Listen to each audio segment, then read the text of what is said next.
We are covering this chart. One of my students called me yesterday for, I guess I was on the phone between an hour and a half and 2 hours with him explaining this, and I told him I'd put it on video so he could understand this. But now the reason why I have this chart in front of me is that so you'll understand where I'm talking about, what period of time. The Bible covers thousands of years.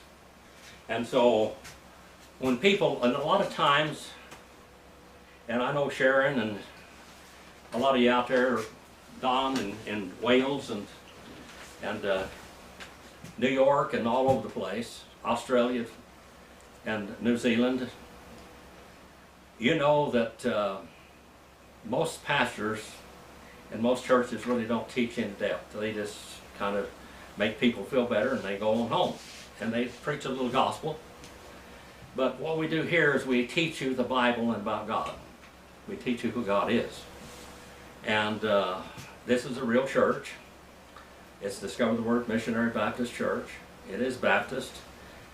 And anyway, people call me from all over the world or text me or send me emails and things, and they ask me to do a certain thing because they haven't heard about this. I was on the phone with Brett yesterday for like an hour and a half, 2 hours, something like that. And I told him that I would do this message especially for him and for others out there all over, because when you have a question, somebody else does, maybe in New York or New Jersey or Idaho or whatever. And we have guests come in from everywhere. And anyway, we're going to talk about the Arabs and the Jews today. The Arabs and the Jews. What's the difference? What is the difference? If you go back to Genesis, and we just covered this a couple of weeks ago, and I'll just recap it. Go back to Genesis where Abraham went into Egypt. He told Pharaoh that this was his sister there, which she was Sarai at that time, was his sister, and that she was eligible. So he sold her to him, basically. And he got a lot of wealth from that. And he also got a wife. The wife was Pharaoh's daughter. Her name was Hagar in Hebrew.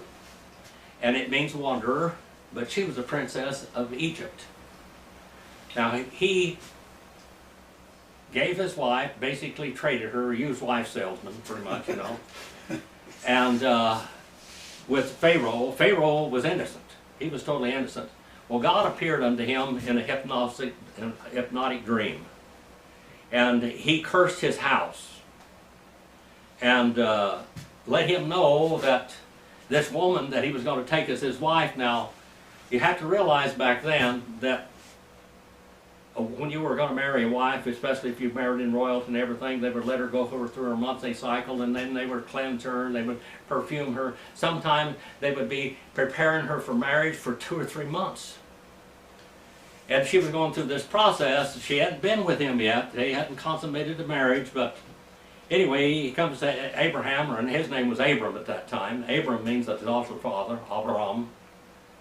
And later on it would be Abraham. But he told him, you've lied to me. He said, I want you to take everything I gave you, and I want you to get out of my country, leave, go, and I'm going to escort you out of here. And he did. And so now he sold her again, remember, to Abimelech. He did this 2 times. You know, he's a real good professional used wife salesman. And he did this twice. But he goes in there, and again, God appeared unto Abimelech. Abimelech means father of the king. Abimelech, father of the king. And that is a title, by the way. There was many Abimelechs. But anyway, he appeared unto him, and then you know, Isaac did the same thing later. With Rebekah, the same thing. He pulled the same trick that his father pulled. But anyway, there are 3 races of man. Ham, Shem, and Japheth. They come from Noah. There are 3 races of mankind. That's it. And the Jews which became the Jews. They weren't the Jews, that they were the sons of Abraham, basically. They were the sons of Shem. They were the sons of Noah. There was going to be a faith line come down. A faith line from Ham, Shem, and Japheth. If you can even read this, and we'll just call him that for short. Ham, that's your darker races, your American Indian, your black people, your Chinese, all of these are all, even the Eskimos, Inuits. We have the Shemites, and then we have the Japhethites. The Japhethites basically are, Japheth was the father of the, what we might call the Anglo-Saxons, so to speak. Jephthah is the father of the Greeks. Okay, this goes back, this is where all the Greeks go. And the Anglo-Saxons, Shemites, Shem means name or monument, okay? Name or monument. Now, through the Shemites is going to be the line of faith. These people are going to make the name of God known to the world. That's why their name is named name or monument. Through Shemites will the name of God and the person of God be known to the world. Well, Hagar is a Hamite, okay? The Hamite culture, basically the sons of Ham invented everything that was ever invented. The Japhethites went behind them and perfected those inventions. But the Hamites, we know here, we have the age of conscience. That's when Noah, God told Noah that he was going to send a flood, and it was a universal flood, but the earth at that time was all one land and one water. It was not divided yet into continents as we see it today. And it was a universal flood, but the water was all on one side. It was over 20-something feet above the highest mountains. The flood came. After the flood, they were supposed to scatter and multiply. They did not do that. They, you know, Nimrod and his mother, they built a religion, and they worshipped him and his mother. The mother and child, that's Madonna and child business. That's where that all came from later. You see this stuff just evolves down through history. Well, then God divided the continents and he confused the languages. The Hamites' languages were more confused than any people in the world. They were more confused than anyone. There were 2,796 different languages, I believe, and 760 different basic roots. And in California, in American Indians, they had a masculine and a feminine language in some of the tribes. The men spoke one language, the women spoke the other, and that's kind of like today, isn't it? Same thing, a little bit. Yeah. Anyway, so we got the Ham, Shem, and Japheth. Now, we got the idea the earth is divided, all of this, but the earth wasn't divided. You know, when all this is going to be taking place over here, the confusion of the languages, and then Abraham is right after the confusion of the languages and the division of the earth. He goes down, God tells him, what does he tell him to do? Is to go dwell in Canaan, Canaan. Canaan means possession. Now the land of Canaan was named after Cain. Canaan, one of Noah's grandchildren, or his wife's grandchildren at least, grandchild at least. Or child. We let's go back to the 9th chapter of the book of Genesis real quick. We are actually in the 17th chapter, but we got to lay a foundation for this so you'll know what's going on. The 9th chapter of Genesis, they have landed with the ark. They have planted vineyards and orchards and farming now. And the earth changed between Genesis as they lived in before. Now, Noah lived in two different kind of worlds. His children lived in two worlds. The earth, before the flood, here's the earth, and above the earth was the ocean and the sky. It had never rained on the earth before this. The whole culture, the whole atmosphere, the whole ecology was completely different from before the flood till after the flood. There were three sources of water. The oceans and the sky opened up. There were rivers coming down out of the sky. it began to rain and thunder and lightning, which I hadn't seen before, and then the Pigay, or the fountains of the deep, opened up, so we had 3 sources of water, and that's what happened at that time. And they landed up there in Turkey today, Mount Ararat, and I have seen that, from an airplane at least. And they built these vineyards and things. Well, so the first big crops come in, and some people say that before the flood, everything was so much different, the atmosphere was so much different, and everything else, that wine, when you pressed juice out, Ganomatas tastes some plu, yain in Hebrew, the fruit of the vine did not become wine. Okay? Now, you harvest grapes, and within minutes, it starts changing. It will change according to the atmosphere around it, to the temperatures around it, it'll start producing alcohol. Well, anyway, Noah drank a lot of wine. He was really thirsty, and he was really happy, and here's this grape juice, and he's drinking grape juice, and he's drunk. And he's in his tent with his wife, and probably cohabiting with her, from what many of the Jewish, if you look down there, that's the Babylonian Talmud and the Kabbalah, the Mishnah, all of that. And all of these, they write about different things like this. And what many of them believe is that Noah was in a tent with his wife, and Ham came in and raped his wife, his mother, and maybe even neutered his father with violence. This is real bad, okay? Now, you might understand why this terrible curse comes upon them. If this child is Ham's child, Canaan, possession. Now remember the first Cain in the Bible.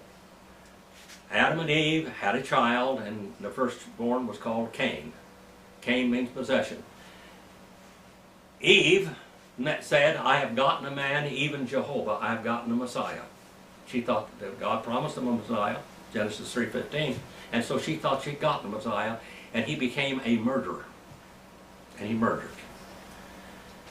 And now we have another Canaan. He's going to be grown. He wasn't on the boat, was he? He wasn't on the ship. He wasn't on the ark, whatever you want to call it. He wasn't there. But later on, he's born. And it says, cursed be the Canaan. Now, Canaan will be the father of the Arab people. He will be one of the fathers of the Arab people. And remember, the Arab people are going to be, or not the Arab people, but the Hamite people are going to be more advanced in civilization than anybody. They're going to invent every basic invention. They're going to cultivate plants and animals like nobody else did. He said, cursed be Canaan, a servant of servants. Now, he shall be to his brothers. Now, he's not born yet. Okay? He's not born yet. And he said, blessed be the Lord, the God of Shem. Shem means what? Monument or name. By Shem will my name be known to the world. Blessed be the Lord, the God of Shem, and let Canaan be his servant. Let him be his servant. Canaan is going to go into the land of Canaan, called Palestine today, whatever you want to call it.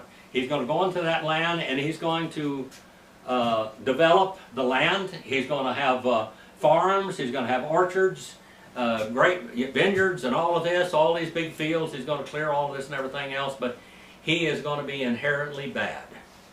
He's going to be a bad boy. Now we find here, now before the flood, what are one of the reasons why they had the flood? What was the gene pool problem, wasn't it? Remember what happened? Larry, you remember what happened before the flood? When the angels of God came down to women and they married them and had a race of giants. Now we find out that in the land of Canaan, the giants are born again. They begin to procreate with women again. And you have Goliath and his brothers and his father and Gog and all of these other giants there. They were terrible people. and they're going to inhabit this land. It says here, let Canaan be his servant, and may God enlarge Japheth. What does Japheth mean? Spreading. And let him dwell in the tents of Shem. Later on now, we come all the way down through here, and when Jesus was born into the world, what did the Jews do? What did the sons of Israel do to him? They didn't like They murdered him. They didn't accept him. So God said, let Japheth dwell in the tents of Shem. After Israel rejected her Messiah, now God's not finished with Israel yet, because he's going to use them over here.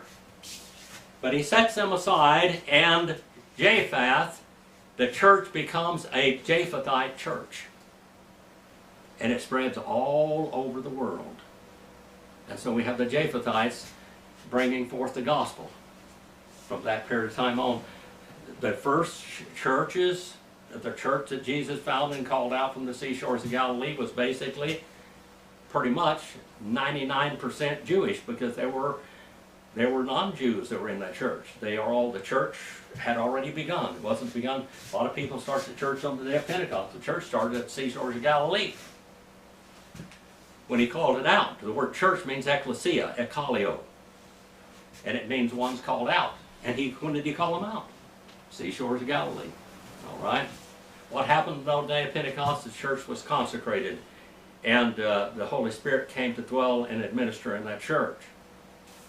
Now, going down here a little further, it says, may God enlarge Japheth, and may he dwell in the tents of Shem. This is a prophecy, and here we are in the 9th chapter of the book of Genesis. The book of Genesis means beginnings. It's Barashith. All right, it's Barashith. Genesis means beginning, and then Exodus means what? Way out.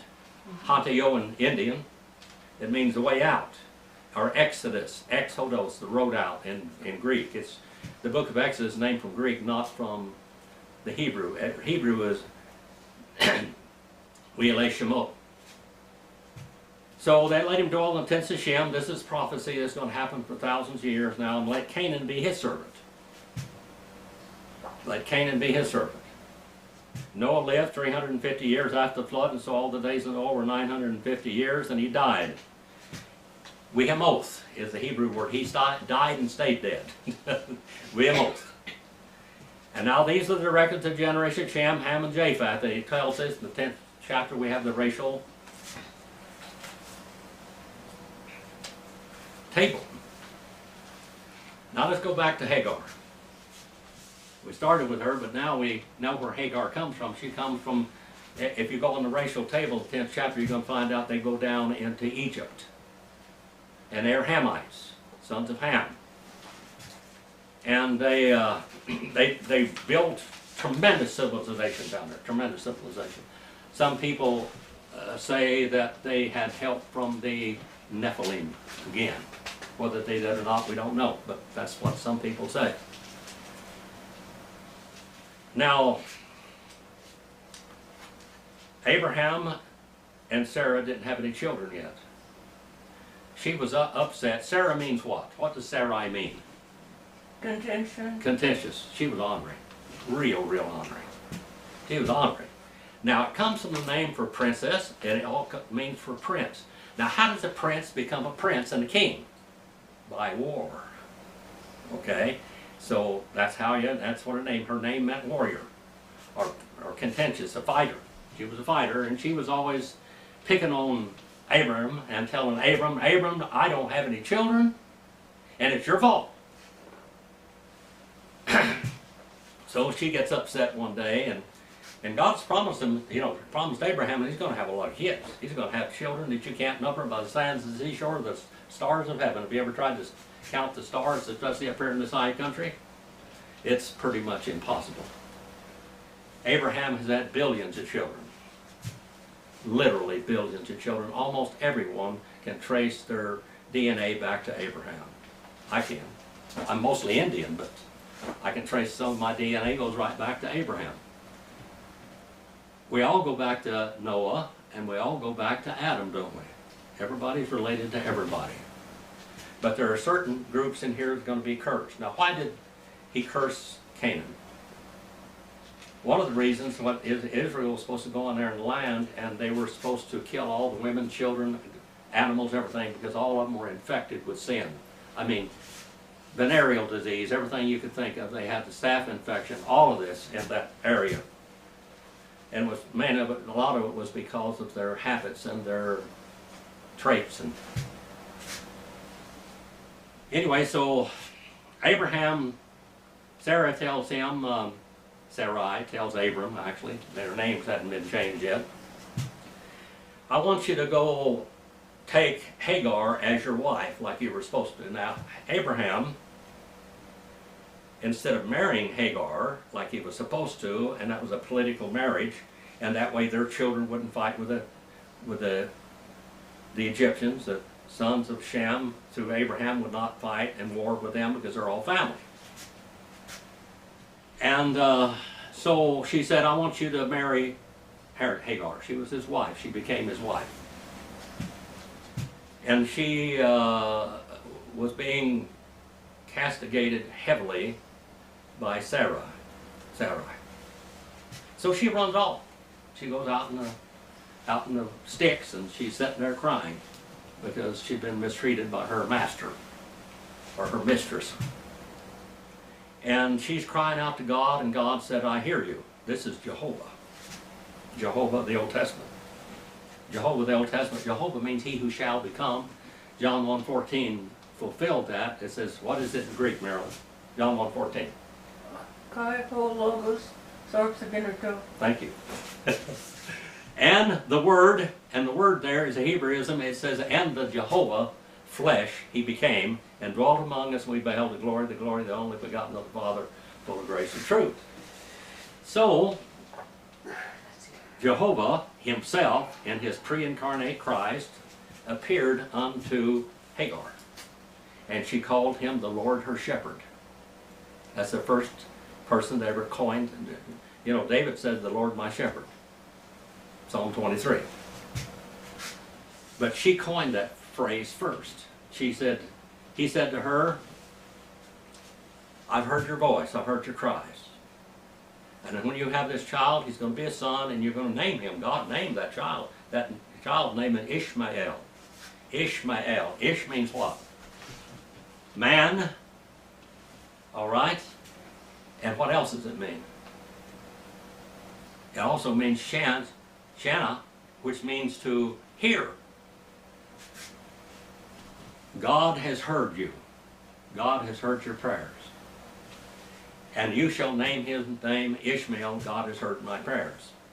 And he shall become great. He will have 12 sons out of him, 12 tribes, 12 kings will come out of him. But these 12 kings are going to be a warring people. They're going to be horrible. They're going to fight all the time. They're going to kill each other, and they're going to kill anybody that comes near them. They're going to be like wild donkeys, wild asses is what he said. Wild donkeys. Now, I used to train wild donkeys up here. I was training wild donkeys on the Cord Ranch here in 1960. And they come in there and I shot a movie called The Nevada Story. And I was training these two twin burros for a cart. We were going to put them in harness. Wayne Martini wanted them to drive in a little cart.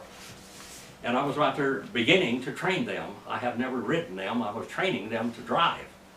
And I'm driving this donkey down through there, and this director comes over there, and we want you in the movie. And I said, well, you know, what do you want me to do? They want you to ride. I said, I've never ridden that burro. He's never had anybody on his back at all. And so they wanted me to ride him down there, and we rode down there, and there was a creek that went all the way through there. Leidy Creek went all the way through the Cord Ranch and out to Fish Lake, when Fish Lake was there. And so I'm riding the burro, and I'm just thankful that he's not bucking yet or anything, because I've never been on him. And I rolled up the lines that I was driving him with and rode him over there, and we come up to a bridge. The road went over this creek, and there was a little bridge there. Well, the donkey's not going to cross that bridge. There's no way in the world he's going to cross that bridge.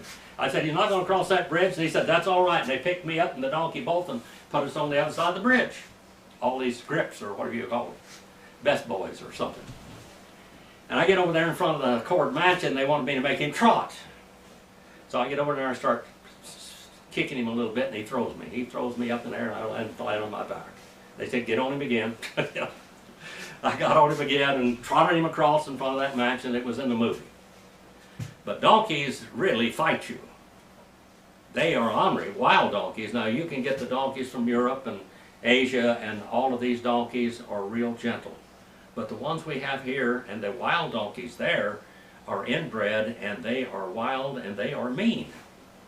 I used to ride some of these donkeys, and they'd reach around and put my leg in their mouth and pull me off. And I had to thump them with a rod or something to keep them from, get them turned loose of my leg. But he said, your sons are going to be like wild donkeys. He says, they're going to be like wild asses. They're going to be killing everybody. They're going to fight among themselves, and they're going to kill everybody. And is that the Arab race today? Is that it today? Is that it? Okay, now that's just part of it.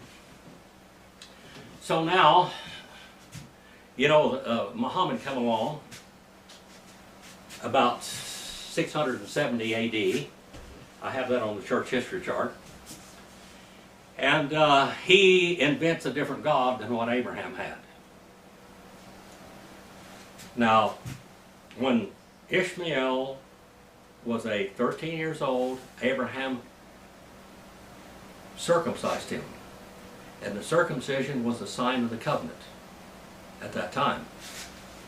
And so he takes him into the covenant. Ishmael is part of the covenant of God, and he was supposed to be worshiping Jehovah. That's who God was. Jehovah had many names. There were many terms for what he did. And so now we have Ishmael. He's going to have 12 sons. And then we have Moses' wife.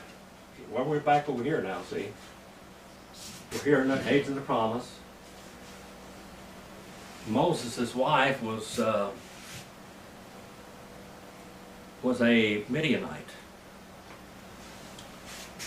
And Abraham, after Sarah died, he had 3 wives now. And he has Keturah. He takes Keturah for his wife. And Keturah has 6 children.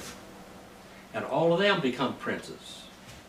And all of them, now, one of these here will marry Moses later on. He goes in there, and we have this prince, this high priest there, and he's got these daughters, and so Moses marries one after he runs away from Egypt. So we have the Abraham. He has one wife, and originally that was his half-sister, that was Sarai. He has Isaac from her, Yitzhak. Yitzhak means to laugh or to have pleasure. And then he, first of all, he has Ishmael, then he has Isaac, and then he has these other sons. And all of those go down into Midian. Now all of this is telling you about the Arabs and the Jews today.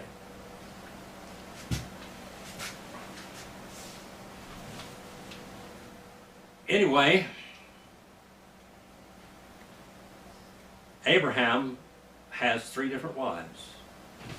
He has at least 8 children. And all these children multiply. And now, Abraham went down into the Egyptian bondage, and God told him, you cursed your own descendants because of this. They're going to go down to Egypt. They're going to be down there slaves for 400 years. But then I'm going to call them out, and they're going to be very rich. And so there's, we have the 10 Commandments and all of that business. You've seen that with Cecil B. DeMille on television, all of that, movies. And so he takes them out of there, and meanwhile, Moses marries back into the Midianites, and he has children. And then when they were down in Egypt for this 400 years, they were 12 tribes went down there, weren't they? Joseph went down there, and he prepared the way. God used Joseph to go down into Egypt and to prepare a way for his brothers. When they came down there, they were Pharaoh's army. All of the sons of Jacob were mighty warriors, every one of them. Every one of them were mighty supernatural warriors, basically, because God was behind them. You remember when Dinah went into Shechem, into the city of Shechem, this is basically again Samaria. She went down there, and the king's son saw her and fell in love with her. He wanted to marry her. He offered all kinds of money for her and everything, and he took her and wouldn't let her go back. But he had never deflowered her yet. He wanted to purchase her. That's what they did back then. But she was in his house. Well, her brothers were Simeon and Levi. And Simeon and Levi were in this group afterwards when they got down and they had a conference with Abraham, or with Jacob, that is. And they said, the only way we're going to let you marry our sisters, you'll be circumcised and become sons of Abram or sons of Jacob like we are.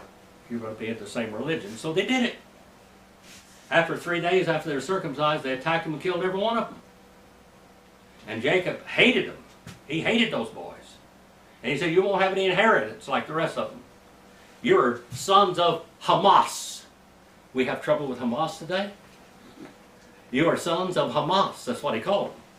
That's where the word Hamas came from. You are sons of violence. Hamas means violence. And so they had a Canaanite war, and over 100,000 people died in the Canaanite wars. The Bible doesn't tell you much about it, but that's what happened. When the sons of Jacob went down into Egypt, they were scared to death of them, because they were mighty warriors. Even Jacob was still a warrior. He was fighting when he was 100 years old. They'll go down there, and now here we come back. Now we've got the Jews related to what they call the shepherd kings. And now they're going to come out of there with Moses, Moshe. Moshe means what? Moshe. What? First of all, it means abandoned. His parents did abandon him. They were supposed to, every child, they were supposed to take him and throw him in the river. Well, they did, didn't they? Yeah, in the end they abandoned him, but then Pharaoh's daughter rescued him. It all means abandon, and also means rescue or to draw out also. So here we have that, and now it says, God said, that all the time they're down there, now the land of Canaan is theirs, because God gave it to them. Abraham said, look to there and look to here, and everything you see from every direction is going to be yours and your descendants. Now these people were descendants of Canaan, not Cain. Those are all gone. Descendants of Cain were all destroyed this side of the flood. None of them lived. But now we have another Canaan. And this goes into the land of Canaan, the Canaanites. Now they built up all the land, but there are vicious, wicked people. And God said to Moses, the wickedness of those people has come up to the stench of my nostrils. And he said, it's time to go in. Their sin is filled up. Go in and take the land, and I'm going to go in before you. So they go in there and they take the land, basically, but they had to wait out in 40 years because they didn't listen, they wouldn't obey, and they wouldn't go into the land. But only 2 people went in there that went out of Egypt, and that's Caleb and Joshua. Joshua is the same name as Jesus, Yahshua. And that means Jehovah saves. And Jesus' name is Jehovah saves later on. So now we have the Jews and the Arabs people. You come up here. Let me get this up here if I can do it. If it will cooperate.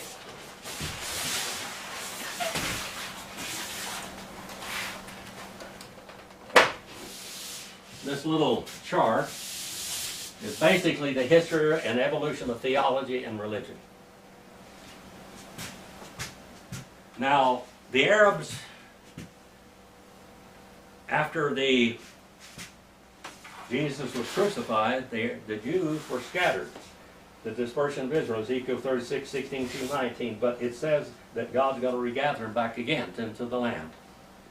And I believe in the late 19th century and the 20th century is when all of this began. They began to go back into the land. They went back in and they bought the land back. Some of them never left the land. Some of them were still in the land. Now the name Israel comes from Jacob. God named him Jacob, or he was named Jacob, which means to follow the heel. But he wrestled with Jehovah in his pre-incarnate form at the brook Jabbok all night long, and he wouldn't turn him loose. He wouldn't turn God loose until he blessed him. And he blessed him, and he gave him a new name. That means Israel.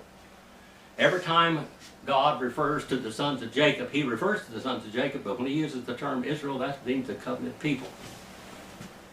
Now, when the Arab people, back during this period of time, when they went away from God and began worshiping idols and all kinds of gods down there, and they were even offering their children as a sacrifices. There was human sacrifices in this land. And then when Israel went back into the land, they had to deal with the Arab people, which were actually their distant relatives to some extent, see.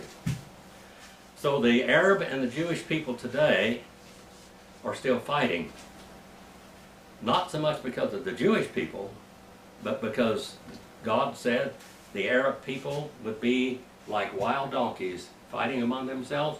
If Israel wasn't the scene, on the scene at all, would the Arab people be killing each other?